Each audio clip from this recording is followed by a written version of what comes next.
Titiyak natin na walang kalat sa paligid at nakatutok lang tayo sa mga kailangan para mas magiging productive at mabilis ang service.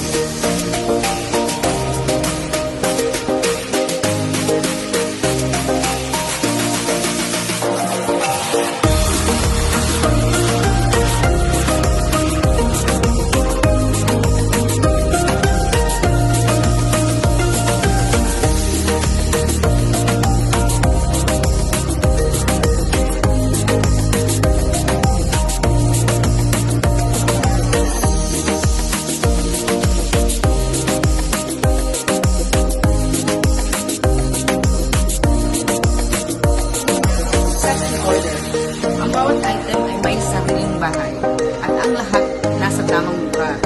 Gamitin ang mga shelves at divider para maging malinaw ang bawat kategorya. Dapat madali mong makita ang mga item.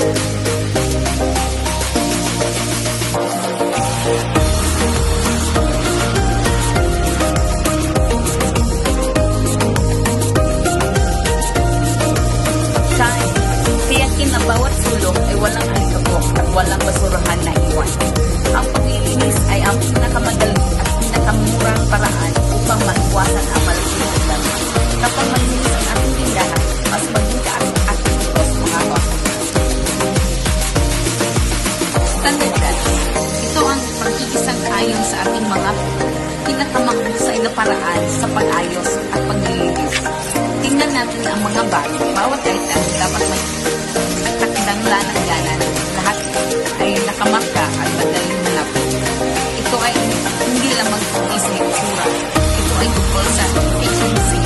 Kapag na-standardize ang ating sistema, mas mabilis ang trabaho at walang nasasayang na oras sa paghahanap.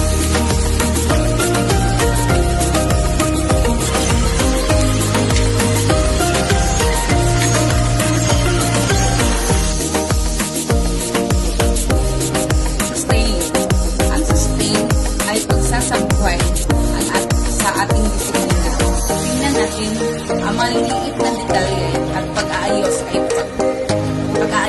at pagtatago ng mga tools sa tamang lalagyanan ay nagpapakita ng commitment sa kalidad.